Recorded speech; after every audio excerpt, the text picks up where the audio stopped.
Hello guys and welcome back to our channel class of commerce. तो आज हम आ चुके हैं हमारी क्लास 11th बिजनेस स्टडीज़ के एक नए वीडियो के साथ। और आज की इस वीडियो में हम बात करने वाले हैं हमारे फर्स्ट चैप्टर की, जो कि है evolution and fundamentals of business के एक नए टॉपिक के साथ, एक नए कॉन्सेप्ट के साथ, जो कि क्या है, क्लासिफिकेशन ऑफ बिजनेस एक्टिविटीज़। तो वीडियो के फर्स्ट पार्ट में, अगर आपने अभी तक वीडियो का फर्स्ट पार्ट नहीं देखा है तो लिंक डिस्क्रिप्शन में है, अभी जाइए और वीडियो के फर्स्ट पार्ट को देखिए, क्योंकि उसमें बेसिक कॉन्सेप्ट्स को क्लियर किया गया है। और आपकी स्टार्टिंग से ही अगर बेसिक कॉन्सेप्ट नहीं क्लियर रहेंगे तो आगे चल के आपको बिजनेस स्टडीज में दिक्कत आ सकती है, क्योंकि ये नया सब्जेक्ट है, नई स्ट्रीम है, तो आपको सारे अपने कॉन्सेप्ट्स को क्लियर रखना होगा। ये वीडियो का सेकंड पार्ट है और आज हम इस पार्ट में एक नया कॉन्सेप्ट अपना कवर करेंगे। तो चलिए शुरू करते हैं और देखते हैं इस कॉन्सेप्ट में हमें क्या सीखने को मिलता है।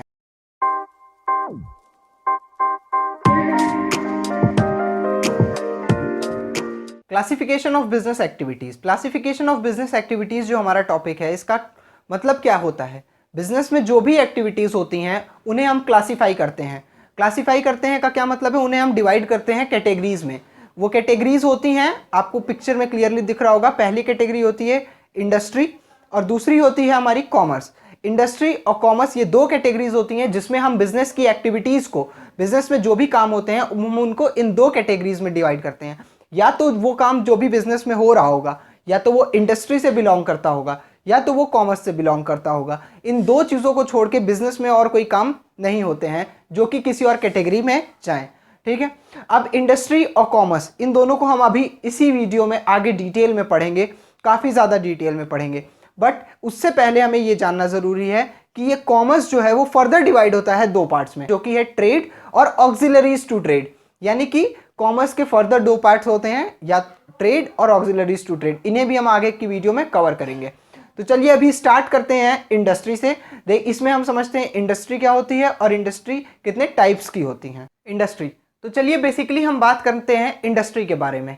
Industry basically refers to production. Industry में जो भी काम होता है, जैसा भी काम होता है, वो सारा प्रोडक्शन से रिलेटेड काम ही होता है। यानी कि industry totally depends upon production. So industry में क्या होती है, इंडस्ट्री में वो सारी एक्टिविटीज आती हैं जो कि हमारे रॉ मटेरियल को एक फिनिश्ड गुड्स में कन्वर्ट करती हैं। तो एक बार और समझते हैं इंडस्ट्री क्या है। इसमें वो सारे काम होते हैं जो कि हमारे प्रोडक्शन से रिलेटेड हैं। अब इंडस्ट्री में वो सारी एक्टिविटीज आती हैं जो हमारे रॉ मटेरियल्स को फिनिश्ड गुड में कन्वर्ट करने में हेल्प करती हैं। अब बात करते हैं इंडस्ट्री में फिनिश्ड गुड्स बनते हैं। तो गुड्स जो हैं इंडस्ट्री में वो तीन तरह के प्रोड्यूस होते हैं। गुड्स तो वैसे डिफरेंट वैरायटी के होते हैं, पर उन गुड्स को तीन कैटेगरीज में हमने रखा है। पहले होते हैं प्रोड्यूसर गुड्स और कैपिटल गुड्स। अब प्रोड्यूसर गुड्स या कैपिटल गुड्स क्या हैं? ये गुड्स उस तरह के गुड्स हैं जो कि फर्दर प्रोडक्शन में यूज होते हैं, जैसे कि मशीनरी या प्लांट। फॉर एग्जाम्पल, हमने मशीनरी प्रोड्यूस की, पहली बार हमने मशीनरी बनाई, उसके बाद अब हम उस मशीनरी को फिर सेटअप करके उस मशीनरी से गुड्स बनाएंगे। तो मशीनरी हमारी as a capital, as a asset use हो रही है। तो मशीनरी हमारी क्या हो गई, प्रोड्यूसर गुड्स या capital goods. Then second type of goods आता है हमारा कंज्यूमर गुड्स। कंज्यूमर गुड्स क्या होते हैं? कंज्यूमर गुड्स वो गुड्स होते हैं जो कि डायरेक्टली कंज्यूमर कंज्यूम करता है, वो गुड्स कहलाते हैं कंज्यूमर गुड्स। देन आता है नेक्स्ट हमारा इंटरमीडिएट गुड। इंटरमीडिएट गुड कौन से गुड होते हैं? जैसा कि इसका नाम ही बता रहा है, इंटरमीडिएट, यानी कि ये बीच के गुड होते हैं। इट मींस कि इन गुड्स को ना तो फर्दर प्रोडक्शन के लिए यूज कर सकते हैं, ना ही हम इन गुड्स को डायरेक्टली कंज्यूमर को कंज्यूम करने को दे सकते हैं। ये गुड्स क्या होते हैं? ये एक इंटरमीडिएरी का काम करते हैं, यानी कि इन गुड्स की मदद से हम कुछ फिनिश्ड गुड्स अभी और बना सकते हैं। फॉर एग्जाम्पल प्लास्टिक या रबर। फॉर एग्जाम्पल, अगर हम एक प्लास्टिक शीट लेते हैं, उसको हम मोल्ड करके एक प्लास्टिक की बॉटल बनाते हैं, तो वो बॉटल जो है वो एक फिनिश्ड गुड्स कहलाएगा। But plastic is not a finished good. हम प्लास्टिक लेके उसमें पानी नहीं पी सकते, पर उस प्लास्टिक को हम मोल्ड करके अगर एक प्लास्टिक बॉटल में कन्वर्ट करें तो हम उसमें पानी पी सकते हैं। तो ये एग्जांपल हुआ हमारा इंटरमीडिएट गुड्स का। होप यहां तक आप सभी को क्लियर है इंडस्ट्री और टाइप्स ऑफ गुड्स। अब हम स्टार्ट करते हैं हमारे नेक्स्ट टॉपिक। नाउ इंडस्ट्रीज़ पढ़ने के बाद हमारी इंडस्ट्रीज़ जो होती हैं वो भी फर्दर डिवाइड होती हैं थ्री टाइप्स में। वो थ्री टाइप्स क्या होते हैं? Primary industry, secondary industry and tertiary industry. Tertiary industry को हम सर्विस इंडस्ट्री के नाम से भी जानते हैं। तो प्राइमरी इंडस्ट्रीज जो होती हैं वो भी फर्दर क्लासीफाई होती हैं टू पार्ट्स में, जैसा कि आप क्लियरली पिक्चर में देख सकते हैं, genetic industry and extractive industry. उसी तरह सेकेंडरी इंडस्ट्री के भी सब पार्ट होते हैं, मैन्युफैक्चरिंग इंडस्ट्रीज और कंस्ट्रक्टिव इंडस्ट्रीज। और टर्शरी इंडस्ट्रीज में जो सर्विसेज आती हैं वो लिखी हैं।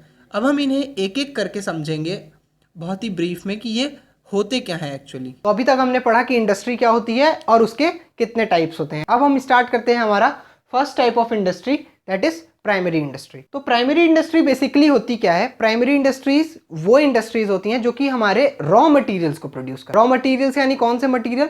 रॉ मटेरियल वो मटेरियल्स होते हैं जिनमें अभी कुछ भी चेंजेस नहीं हुआ है। वो जिस तरह से एक्सट्रैक्ट किए गए हैं, वो जिस तरह से पाए गए हैं, उनमें अभी कोई भी चेंजेस नहीं हुआ है, यानी कि वो डायरेक्टली कंज्यूमर यूज नहीं कर सकता अल्टिल एंड अनलेस उसमें कोई चेंजेस किए जाए। फॉर एग्जाम्पल, अगर हमने कोल माइन से कोल निकाला, तो जब तक हम उसे रिफाइन नहीं करेंगे, जब तक हम उसे कुछ एडिशनल चेंजेस नहीं करेंगे उसमें, तब तक हम उसे एज अ कोल या फिर एज अ कोई भी मिनरल यूज नहीं कर सकते। फॉर एग्जाम्पल क्रूड ऑयल का लेते हैं। अगर हमने क्रूड ऑयल एक्सट्रैक्ट किया, ठीक है, अब अगर हम उस क्रूड ऑयल को रिफाइन नहीं करेंगे रिफाइनरीज में, तो हम उस एक्सट्रैक्टेड क्रूड ऑयल या फिर हम उसे कह सकते हैं हम उस रॉ मटेरियल को यूज नहीं कर सकते, क्योंकि अभी उसमें बहुत सारे ऐसे चेंजेस हैं जिसे करने हैं उसे फाइनल प्रोडक्ट बनाने में। तो यही काम होता है इंडस्ट्रीज का भी। तो प्राइमरी इंडस्ट्री जो कि एकदम स्टार्टिंग इंडस्ट्री होती है, बेस इंडस्ट्री होती है, इसका बेसिक काम होता है सबसे क्या होता है? रॉ मटेरियल्स को एक्सट्रैक्ट करना या फिर प्रोड्यूस करना। अब ये रॉ मटेरियल्स प्रोड्यूस कहां से करती है? नेचुरल रिसोर्सेज से। नेचुरल रिसोर्सेज यानी कि अर्थ, वाटर, एयर। अब प्राइमरी इंडस्ट्रीज फर्दर डिवाइड होती है दो पार्ट में। पहला पार्ट होता है जेनेटिक इंडस्ट्रीज और दूसरा पार्ट होता है एक्सट्रैक्टिव इंडस्ट्रीज। सबसे पहले समझते हैं जेनेटिक इंडस्ट्री क्या होती है। जेनेटिक इंडस्ट्रीज वो इंडस्ट्रीज होती हैं जो कि प्लांट्स और एनिमल्स में को ब्रीडिंग करके और रेजिंग करके उनको अच्छे न्यूट्रिशन प्रोवाइड करके उनका स्टैंडर्ड रेज करके उससे रॉ मटेरियल्स एक्सट्रैक्ट करती हैं। फॉर एग्जांपल, हम प्लांटिंग करते हैं बहुत बड़े एरिया में, अगर हम प्लांटिंग करते हैं तो हम प्लांट्स में अच्छे क्वालिटी के पेस्टिसाइड्स और अच्छे क्वालिटी के मैन्योर्स यूज करेंगे, जिससे कि हमारा जो प्रोडक्शन हो, हमारे जो प्लांट्स के आउटपुट हैं यानी कि वेजिटेबल या फिर फ्रूट जो भी हम प्रोड्यूस कर रहे हैं वो हमें अच्छा मिले। उसके लिए हमें उसको केयर करना पड़ेगा, उसका ध्यान रखना पड़ेगा। तो ये काम होता है जेनेटिक इंडस्ट्रीज का, प्लांट्स और एनिमल्स को अच्छे से ब्रीडिंग और उनकी रेजिंग करना, जिससे कि उनका जो आउटपुट है वो अच्छा मिले। अब ये इसका एग्जांपल क्या होते हैं? एनिमल हस्बेंड्री हो गया जिसमें हम एनिमल्स को पालते हैं। देन सेकंड हो गया पोल्ट्री फार्मिंग, जिसमें हेन्स को रखते हैं, उन्हें अच्छे से केयर करते हैं, उन्हें अच्छा इन्वायरमेंट देते हैं, एटमॉस्फेयर देते हैं, जिससे कि जो एग्स वो ले करती हैं, जो एग्स वो देती हैं, वो अच्छे एग्स दें, क्वालिटी उसकी अच्छी हो। ये काम होता है कौन सी इंडस्ट्रीज का? जेनेटिक इंडस्ट्रीज का। देन लास्ट हमारी आती है एक्सट्रैक्टिव इंडस्ट्रीज। तो एक्सट्रैक्टिव इंडस्ट्रीज क्या होती हैं? एक्सट्रैक्टिव इंडस्ट्रीज वो इंडस्ट्रीज होती हैं जो कि रॉ मटेरियल को नेचुरल रिसोर्सेज से एक्सट्रैक्ट करती हैं फ्रॉम द अर्थ, वाटर और एयर। फॉर एग्जाम्पल, अगर हमें कोल चाहिए तो हमें कहां से एक्सट्रैक्ट करना पड़ेगा? कोल माइंस से। तो उन नेचुरल रिसोर्सेज से जब हम कोई चीज एक्सट्रैक्ट करते हैं तो वो एक्सट्रैक्शन का काम कौन सी इंडस्ट्रीज करती हैं? Extractive industries. तो यहाँ पे हमारा प्राइमरी इंडस्ट्री खत्म होता है। अब हम स्टार्ट करते हैं हमारी नेक्स्ट इंडस्ट्री जो कि है सेकेंडरी इंडस्ट्री। सेकेंडरी इंडस्ट्री बात करते हैं सेकेंडरी इंडस्ट्री की। सेकेंडरी इंडस्ट्रीज क्या होती हैं? तो सेकेंडरी इंडस्ट्रीज वो इंडस्ट्रीज होती हैं जो कि प्राइमरी इंडस्ट्रीज ने जो रॉ मटेरियल एक्सट्रैक्ट किया है उनको यूज करके, उनको प्रोसेस करके फिनिश्ड गुड्स में कन्वर्ट करती हैं with the help of man and machine. इन की टर्म्स को मार्क करिएगा, man and machine, with the help of man and machine. ये सारे की टर्म्स ऐसे टर्म्स होते हैं जो कि आपके एग्जाम में मार्क्स गेन करने में हेल्प करते हैं। ये सारे की टर्म्स को अगर आप अपने कॉपी में और आंसर में लिख के आते हैं तो ये सब आपके आंसर को इन्हांस करते हैं, एक आपकी अलग पर्सनैलिटी डिपिक्ट करते हैं एग्जामिनर के माइंड में। तो ये सारे की टर्म्स बहुत ही ज़्यादा इंपॉर्टेंट होते हैं, तो लिख देना ज़्यादा सही रहेगा, क्योंकि मार्क्स लिखने पे ही मिलते हैं, आपकी नॉलेज पे कोई मार्क्स नहीं है। जितना आप लिख के आएंगे उसी से आपकी नॉलेज जज की जाती है। तो सेकेंडरी इंडस्ट्रीज क्या होती हैं? सेकेंडरी इंडस्ट्रीज वो इंडस्ट्रीज होती हैं जो कि रॉ मटेरियल को प्रोसेस करती हैं with the help of man and machine और उनको फिनिश्ड गुड्स में कन्वर्ट करती हैं। अब सेकेंडरी इंडस्ट्रीज भी दो टाइप की होती हैं। पहली होती है हमारी मैन्युफैक्चरिंग इंडस्ट्री और सेकंड होती है हमारी कंस्ट्रक्टिव इंडस्ट्री। पहले बात करते हैं हम मैन्युफैक्चरिंग इंडस्ट्री के बारे में। मैन्युफैक्चरिंग इंडस्ट्रीज वो इंडस्ट्रीज होती हैं जो कि रॉ मटेरियल को और सेमी फिनिश्ड मटेरियल को, यानी कि जो कि अभी रॉ मटेरियल नहीं है बट फिनिश्ड गुड्स में नहीं बना है, तो जो कि रॉ मटेरियल को और सेमी फिनिश्ड मटेरियल को फिनिश्ड गुड्स में कन्वर्ट करने में हेल्प करते हैं, वो होती है हमारी मैन्युफैक्चरिंग इंडस्ट्री। अब मैन्युफैक्चरिंग इंडस्ट्रीज में फर्दर क्लासिफिकेशन होता है 4 पार्ट्स में: analytical industries, processing industries, synthetic industries and assembling industries. अब एक एक करके समझते हैं इन चारों के बारे में। बहुत ही ज़्यादा कन्फ्यूजन होता है स्टूडेंट्स के माइंड में इन चारों पार्ट्स को लेके, क्योंकि ये बहुत ही ज़्यादा कन्फ्यूजिंग है, पर इन्हें ध्यान से अगर आप एक बार समझ लेंगे मेरे साथ तो इसमें आपको कभी भी कोई कंफ्यूजन नहीं होगी। चलिए देखते हैं एनालिटिकल इंडस्ट्रीज क्या होती हैं। अब एनालिटिकल इंडस्ट्रीज वो इंडस्ट्रीज होती हैं जो कि एक ही रॉ मटेरियल से डिफरेंट फिनिश्ड गुड्स निकालती हैं। फॉर एग्जांपल क्रूड ऑयल, अगर आप क्रूड ऑयल का एग्जांपल लेके समझेंगे तो क्रूड ऑयल को जब हम प्रोसेस करते हैं तो उसी से पेट्रोल बनता है, उसी से डीजल बनता है, उसी से गैसोलीन बनता है और भी बहुत सारी चीज़ें बनती हैं। तो ऐसी इंडस्ट्रीज जो कि सिंगल रॉ मटेरियल को यूज़ करके डिफरेंट फिनिश्ड गुड्स प्रोड्यूस करती हैं, वो इंडस्ट्रीज किस में आती हैं? एनालिटिकल इंडस्ट्रीज में। क्लियर हुई बात? ऐसी इंडस्ट्रीज जो कि सिंगल रॉ मटेरियल यूज़ करके डिफरेंट फिनिश्ड गुड्स प्रोड्यूस करती हैं, वो आती हैं हमारी एनालिटिकल इंडस्ट्रीज में। देन हमारी सेकंड आती है प्रोसेसिंग इंडस्ट्री। प्रोसेसिंग इंडस्ट्रीज का मतलब क्या हुआ? प्रोसेसिंग इंडस्ट्रीज जो रॉ मटेरियल यूज करके फिनिश्ड गुड्स बनाती है, उसके बीच में काफी लंबा प्रोसेस होता है, काफी ज्यादा प्रोसेस करती है प्रोड्यूस करने के लिए। फॉर एग्जांपल शुगर केन जो होता है, शुगर केन से शुगर बनता है, चीनी बनती है, तो शुगर केन से शुगर बनाने के बीच में काफी लंबा प्रोसेस होता है, काफी ज्यादा रिफाइनिंग होती है शुगर केन को शुगर का रूप देने के लिए। वो सारी इंडस्ट्रीज जो कि अपने रॉ मटेरियल को फिनिश्ड गुड्स में कन्वर्ट करने में काफी ज्यादा लंबा प्रोसेस यूज करती हैं, वो इंडस्ट्रीज किस कैटेगरी में फॉल होती हैं? प्रोसेसिंग इंडस्ट्री में। देन हमारी नेक्स्ट आती है सिंथेटिक इंडस्ट्री। सिंथेटिक इंडस्ट्री क्या होती है हमारी? सिंथेटिक इंडस्ट्रीज वो इंडस्ट्रीज होती हैं जो कि दो रॉ मटेरियल्स को मिक्स करके एक फिनिश्ड गुड्स बनाती हैं। दो रॉ मटेरियल्स को, यानी कि सीमेंट बनाने के लिए जिप्सम और लाइमस्टोन, इन दोनों को मिक्स किया जाता है, तब जाके हमारा सीमेंट बनता है। तो ऐसी इंडस्ट्रीज जो कि दो रॉ मटेरियल्स को एक साथ कंबाइन करके एक सिंगल फिनिश्ड गुड बनाए, वो कौन सी इंडस्ट्रीज होती हैं? हमारी सिंथेटिक इंडस्ट्री। देन हमारी लास्ट आती है असेंबलिंग इंडस्ट्री। अब असेंबलिंग इंडस्ट्री क्या होती है? असेंबलिंग इंडस्ट्रीज वो इंडस्ट्रीज होती हैं, जैसा कि हमें नाम ही से समझ में आ रहा है, असेंबल करना, तो इसमें भी सेम वही काम होता है। यहाँ पे असेंबलिंग का काम होता है, जो डिफरेंट पार्ट्स डिफरेंट इंडस्ट्रीज में बन के आते हैं, उन पार्ट्स को असेंबलिंग इंडस्ट्रीज में असेंबल किया जाता है। फॉर एग्जांपल कार और मोबाइल फोन के डिफरेंट पार्ट्स डिफरेंट फैक्ट्रीज में, डिफरेंट इंडस्ट्रीज में बन के आते हैं, पर असेंबलिंग इंडस्ट्री में वो आके असेंबल होते हैं। सारे पार्ट्स को एक जगह असेंबल किया जाता है एक फिनिश्ड गुड बनाने के लिए। तो होप ये आपको क्लियर है। एनालिटिकल इंडस्ट्रीज कौन सी इंडस्ट्रीज थी? जहां पे एक रॉ मटेरियल से डिफरेंट प्रोडक्ट्स बनाए। फॉर एग्जांपल क्रूड ऑयल से पेट्रोल भी बनता है, डीजल भी बनता है, गैसोलीन भी बनता है। देन हमारी सेकंड है प्रोसेसिंग इंडस्ट्री। प्रोसेसिंग इंडस्ट्रीज में जो यूजफुल गुड्स बनते हैं वो काफी ज्यादा लंबे और काफी ज्यादा लॉन्ग प्रोसेस से कन्वर्ट होते हैं फिनिश्ड गुड बनने के लिए। फॉर एग्जांपल शुगर केन से शुगर। देन हमारी थर्ड इंडस्ट्री थी सिंथेटिक इंडस्ट्री। सिंथेटिक इंडस्ट्री कौन सी इंडस्ट्रीज होती हैं? जिसमें कि हम दो रॉ मटेरियल्स को कंबाइंड करते हैं एक फिनिश्ड गुड बनाने के लिए। फॉर एग्जांपल सीमेंट बनाने के लिए, जो सीमेंट की इंडस्ट्रीज होती हैं, सीमेंट बनाने के लिए हम जिप्सम और लाइमस्टोन दोनों को एक साथ कंबाइन करते हैं, क्या बनाने के लिए? सीमेंट। तो वो कौन सी इंडस्ट्रीज में फॉल करता है? Synthetic industry. And then last one है हमारा असेंबलिंग इंडस्ट्री, जो कि थी कि डिफरेंट प्रोडक्ट्स डिफरेंट इंडस्ट्रीज में बनते हैं और उन सारे को एक जगह लाके असेंबल किया जाता है। वो कौन सी इंडस्ट्री में लाई करता है? असेंबलिंग इंडस्ट्रीज में। देन हमारा लास्ट पार्ट आता है जो कि है सेकेंडरी इंडस्ट्री का, जो हमने अभी पढ़ा मैन्युफैक्चरिंग इंडस्ट्री, और सेकेंड आता है हमारा कंस्ट्रक्टिव इंडस्ट्री। अब कंस्ट्रक्टिव इंडस्ट्री के बारे में जानते हैं कि ये कौन सी इंडस्ट्रीज होती हैं। तो बेसिकली कंस्ट्रक्टिव इंडस्ट्रीज वो इंडस्ट्रीज होती हैं जो कि कंस्ट्रक्शन वर्क करती हैं। ये इंडस्ट्रीज क्या करती हैं? कंस्ट्रक्टिव इंडस्ट्रीज जो different industries finished good produce करती हैं, उन फिनिश्ड गुड्स को यूज करके ये कंस्ट्रक्शन का वर्क करती हैं। फॉर एग्जांपल जैसे different industries cement, brick, iron और स्टील प्लैंक, ये सारी चीजें प्रोड्यूस करती हैं। तो इन सारी चीजों को यूज करके कंस्ट्रक्टिव इंडस्ट्री कंस्ट्रक्शन करती है और डैम्स, रोड्स, बिल्डिंग्स, ये सारी चीजें कंस्ट्रक्ट करती हैं। तो यहीं पे हमारी सेकेंडरी इंडस्ट्री खत्म होती है। नेक्स्ट टर्शियरी इंडस्ट्री को देख। टर्शियरी इंडस्ट्री को हम सर्विस इंडस्ट्रीज के नाम से भी जानते हैं, क्योंकि इसका काम ही है सर्विस प्रोवाइड करना। टर्शियरी इंडस्ट्रीज वो इंडस्ट्रीज होती हैं जो कि हमें सर्विस प्रोवाइड करती हैं ताकि हमारा बिजनेस जो है वो स्मूथली चल सके। बिजनेस में जितने भी हिंड्रेंसेस आते हैं, उन हिंड्रेंसेस को ओवरकम करने के लिए हमारी हेल्प करती हैं टर्शियरी इंडस्ट्रीज। फॉर एग्जांपल अगर बिजनेस को फाइनेंस की जरूरत है, बिजनेस अगर फाइनेंस की वजह से रुक रहा है, तो बिजनेस को कौन सी इंडस्ट्री हेल्प करेगी ताकि उसे फाइनेंस मिल जाए?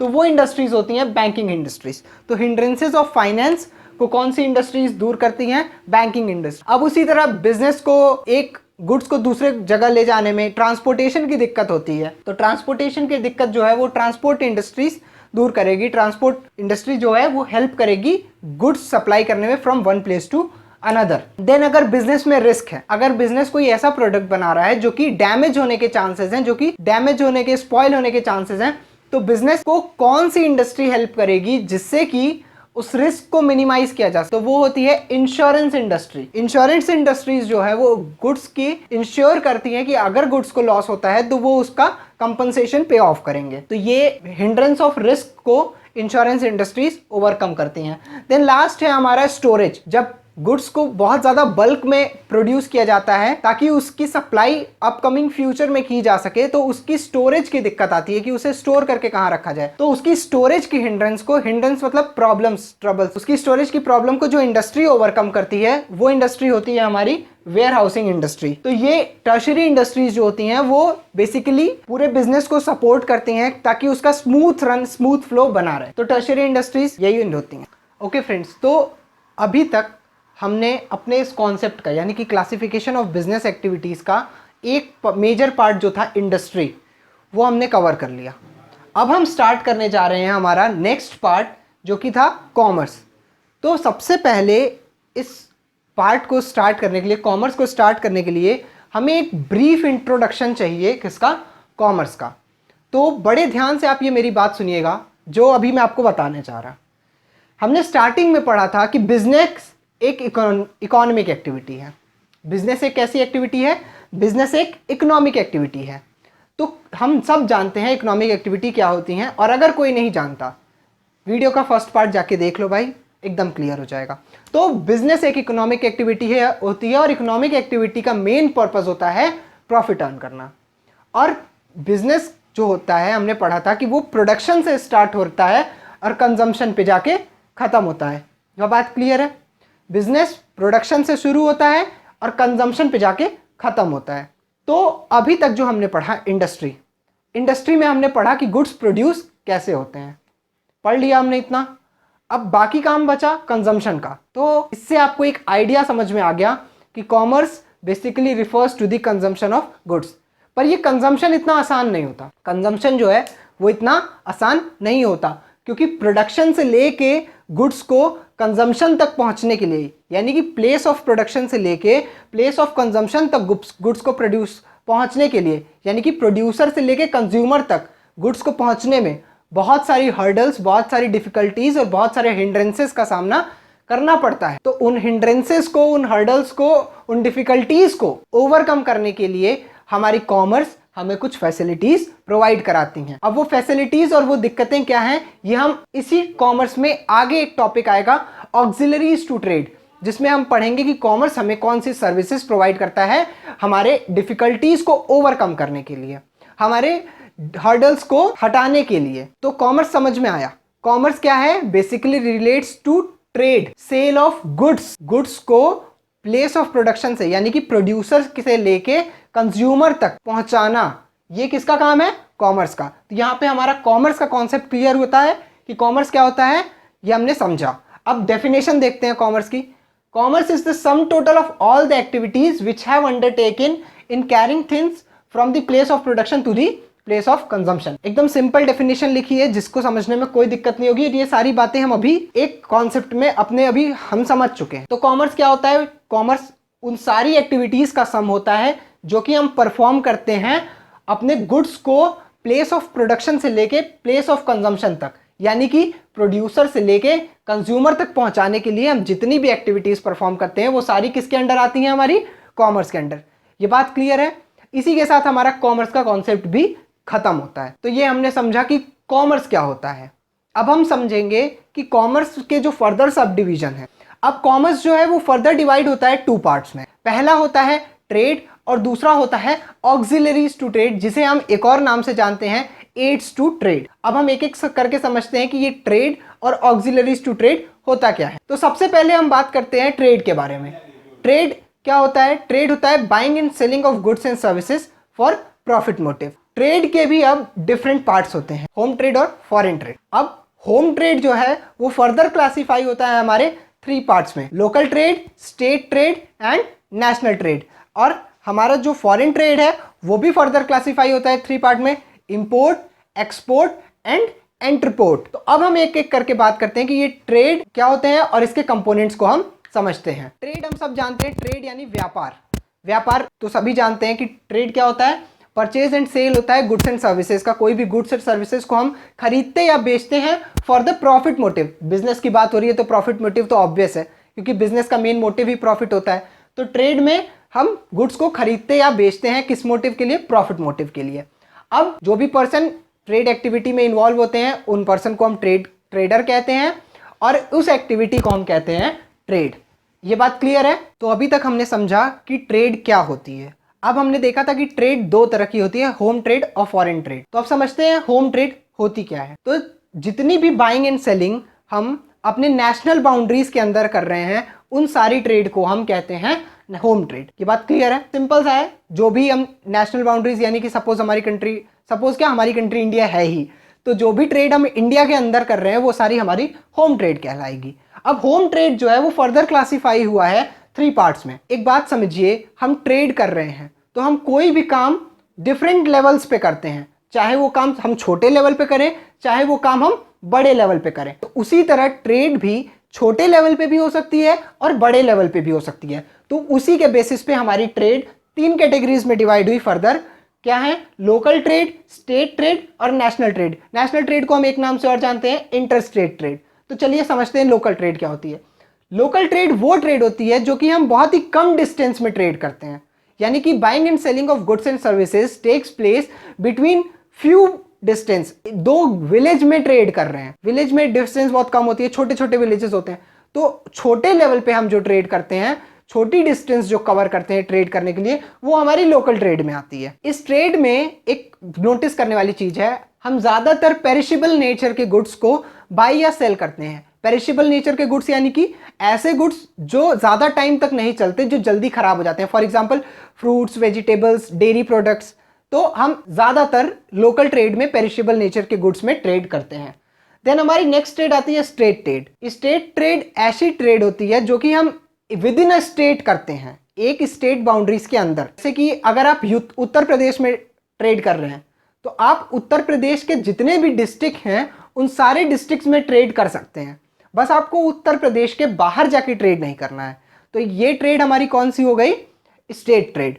देन हमारी लास्ट ट्रेड आती है नेशनल ट्रेड, जिसे हम कहते हैं इंटर स्टेट ट्रेड। इसमें हम डिफरेंट स्टेट्स में ट्रेड करते हैं। फॉर एग्जाम्पल हम पंजाब से गुड्स प्रोड्यूस किए, पंजाब में गुड्स प्रोड्यूस किए और उसे हम ले जाके महाराष्ट्र में सेल कर रहे हैं। तो हम इसमें क्या कर रहे हैं? एक स्टेट से प्रोड्यूस करके दूसरे स्टेट में ले जाके सेल कर रहे हैं। तो ऐसी ट्रेडिंग को, ऐसे ट्रेड करने को हम कहते हैं नेशनल ट्रेड और इंटरस्टेट ट्रेड। फॉरेन ट्रेड, तो बात करते हैं फॉरेन ट्रेड की। तो फॉरेन ट्रेड का मतलब होता है कि जो बाइंग एंड सेलिंग हम अपनी कंट्री की नेशनल बाउंड्री के बाहर करते हैं, यानी कि जो भी बाइंग एंड सेलिंग हम दूसरी कंट्रीज से करते हैं वो बाइंग एंड सेलिंग कहलाती है हमारी फॉरेन ट्रेड। ठीक है, वही डेफिनेशन में भी लिखा है, buying and selling of goods and services takes place out of the national boundaries, यानी कि कंट्री की नेशनल बाउंड्रीज के बाहर जो भी हम ट्रेड करते हैं वो कहलाती है हमारी फॉरेन ट्रेड। अब फॉरेन ट्रेड भी फर्दर कैटेगराइज होती है 3 पार्ट में, इंपोर्ट, एक्सपोर्ट और एंटरपोर्ट।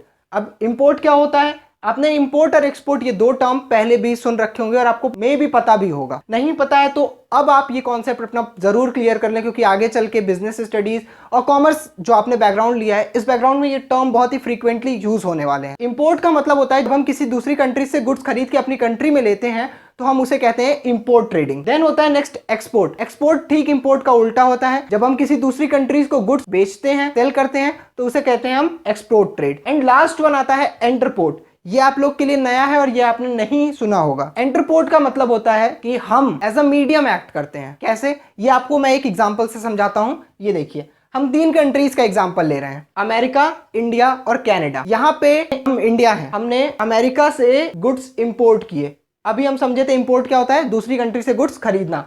हमने अमेरिका से गुड्स इंपोर्ट किए, यानी कि हमने अमेरिका से गुड्स खरीदे।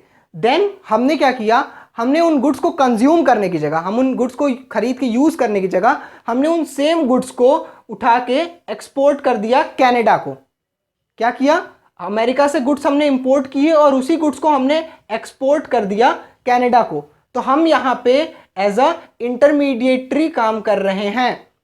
हम यहाँ पे एज अ इंटरमीडिएटरी काम कर रहे हैं। तो यहाँ पे जो बिजनेस हम कर रहे हैं, यहाँ पे जो हम बाइंग सेलिंग कर रहे हैं, इस बाइंग सेलिंग को हम कहेंगे एंटरपोर्ट ट्रेड। तो ये कॉन्सेप्ट आपको क्लियर हो गया फॉरेन ट्रेड का। अब हम मूव करते हैं हमारे लास्ट कॉन्सेप्ट पे, auxiliaries to trade. Auxiliaries to trade, तो कॉमर्स का कॉन्सेप्ट खाली प्रोडक्ट को सेल करने तक या फिर परचेज और सेल तक ही नहीं सीमित है। इसका एक और कॉन्सेप्ट है, एक और एक्टिविटी कॉमर्स में परफॉर्म की जाती है, जो कि होती है ऑक्सिलरीज टू ट्रेड या फिर एड्स टू ट्रेड भी इसे हम कहते हैं।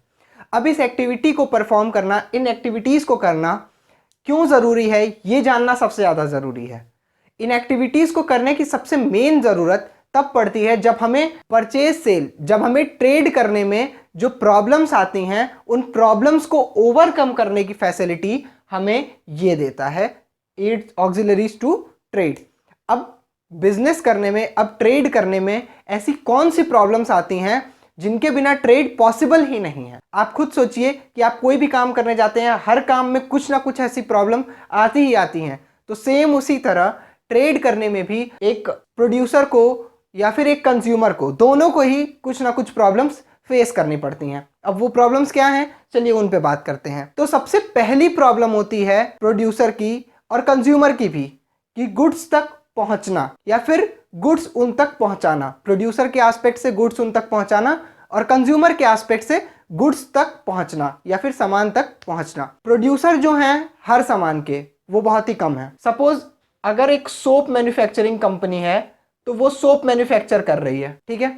Soap manufacturing company soap manufacture कर रही है, तो वो कंपनी एक है, बट उसके कंज्यूमर कितने सारे हैं, अनलिमिटेड, उसकी कोई लिमिट नहीं है। तो अगर ये कंज्यूमर डायरेक्ट उस कंपनी तक जाके प्रोडक्ट लें तो कितनी ज़्यादा प्रॉब्लम आएगी, एक बार में उस कंपनी पे कितने ज़्यादा लोग रीच करेंगे। तो इस प्रॉब्लम को ओवरकम करने के लिए प्रॉब्लम क्या हुई कि यहाँ पे इनका कोई चेन मैकेनिज्म नहीं है। क्या है, प्रोड्यूसर एक जगह है और उसी प्रोड्यूसर से सारे कंज्यूमर को गुड्स परचेज करने हैं।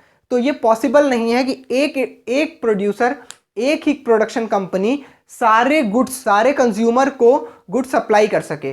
तो इस प्रॉब्लम को ओवरकम करने के लिए ऑक्सिलरीज टू ट्रेड ने मिडिलमैन का कॉन्सेप्ट लाया। अब मिडिलमैन का कॉन्सेप्ट क्या है, मिडिलमैन मतलब बीच के लोग, प्रोड्यूसर से लेके कंज्यूमर तक गुड्स को ले जाने में, प्रोड्यूसर से लेके कंज्यूमर तक गुड्स को ले जाने में बीच में डिफरेंट पीपल को ऐड किया गया, उसे ही कहते हैं हिंड्रेंस ऑफ पर्सन। लोगों की दिक्कत को सॉल्व करने के लिए मिडिलमैन का कॉन्सेप्ट लाया गया। इसमें क्या था कि प्रोड्यूसर से लेके कंज्यूमर तक के बीच में दो मिडिलमैन रखे जाएंगे, एक होगा हमारा होलसेलर और एक होगा हमारा रिटेलर। अब ये दो मिडिलमैन का क्या काम है, होलसेलर जो है वो प्रोड्यूसर से या फिर वो फैक्ट्रीज से बल्क में सामान खरीद लेता है, ह्यूज क्वांटिटी में सामान खरीद लेता है और फिर उसे छोटे छोटे रिटेलर्स को, डिफरेंट रिटेलर्स को थोड़ा थोड़ा क्वांटिटी में सेल कर देता है और उन रिटेलर्स से कंज्यूमर प्रोडक्ट खरीद लेते हैं। तो ये वाली प्रॉब्लम, हिंड्रेंस ऑफ पर्सन की प्रॉब्लम सॉल्व की मिडिलमैन ने। इसी तरह हिंड्रेंस ऑफ प्लेस, जो प्रोड्यूसर है उसे गुड्स प्रोड्यूस करने के बाद डिफरेंट प्लेसेस पे भेजना होता था। डिफरेंट प्लेसेस पे गुड्स नहीं भेजेगा तो उसके गुड्स सारे जगह सप्लाई कैसे हो पाएंगे, दूसरी जगह तक गुड्स सप्लाई करने में बहुत सारी प्रॉब्लम्स आ रही थी। तो उन प्रॉब्लम्स को हमारी ट्रांसपोर्ट फैसिलिटी ने ओवरकम किया। कैसे ओवरकम किया, वो ट्रांसपोर्टेशन के थ्रू एक जगह से दूसरी जगह बहुत ही इजीली चले जाते थे। उसी तरह हमारा थर्ड हर्डल था hindrance of time. Hindrance of time यानी कि क्या, गुड्स जब प्रोड्यूस होते हैं तो फैक्ट्री में गुड्स बहुत ही ज़्यादा ह्यूज क्वांटिटी में प्रोड्यूस होते हैं। ऐसा नहीं है कि अगर कंज्यूमर को एक सोप चाहिए खाली, तो कंपनी खाली एक सोप प्रोड्यूस करेगी तब कंज्यूमर को देगी, ऐसा नहीं होता है। कंपनी एक बहुत ही ह्यूज क्वांटिटी में प्रोडक्शन करती है और उसके बाद उस प्रोडक्शन को उठा के एक जगह रख देती है। फिर जिस तरह से उस प्रोड्यूस की डिमांड आती है, जिस तरह से उस प्रोडक्ट की डिमांड आती है, कंपनी उस क्वांटिटी में उसे सप्लाई करती है। तो वही हिंड्रेंस ऑफ टाइम में क्या हो रहा था कि कंपनी प्रोडक्शन तो कर दे रही थी पर उसे स्टोरेज नहीं मिल रही थी, वो इतना सारा प्रोडक्शन रखे कहाँ। तो इस हिंड्रेंस को, इस प्रॉब्लम को सॉल्व किया वेयर हाउसिंग ने। वेयर हाउसिंग क्या होती है, warehousing different warehouses होते हैं, डिफरेंट स्टोरेज होम होते हैं, बड़े बड़े गोदाम टाइप होते हैं जिसमें कि कंपनी अपने सारे प्रोडक्ट को प्लेस करती है और उसके बाद सप्लाई के डिमांड के हिसाब से अपनी सप्लाई देती है।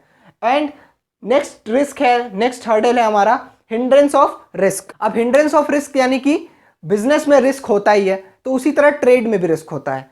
तो ट्रेड में क्या रिस्क था कि सामान एक जगह से दूसरी जगह ले जाने में कोई बहुत ही ज़्यादा क्रिटिकल सामान है, कोई क्रॉकरी प्रोडक्ट्स हैं, कोई कांच के प्रोडक्ट हैं, उसे एक जगह से दूसरी जगह बल्क में ले जाते समय बहुत सारी चीज़ें हैं जो हो सकती हैं।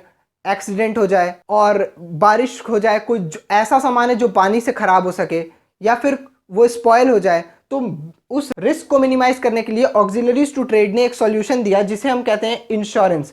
इंश्योरेंस क्या करता है, हमारे रिस्क को मिनिमाइज करता है और हमारे लॉस को कंपनसेट करता है, जितना भी लॉस हुआ रहता है उसे कंपनसेट करता है। तो ये इसको मिनिमाइज किया हमारी इंश्योरेंस कंपनीज ने रिस्क। हमारा लास्ट आता है हिंड्रेंस ऑफ फाइनेंस, जो कि बहुत ही बड़ी रुकावट है। हिंड्रेंस ऑफ फाइनेंस यानी कि पैसे की कमी।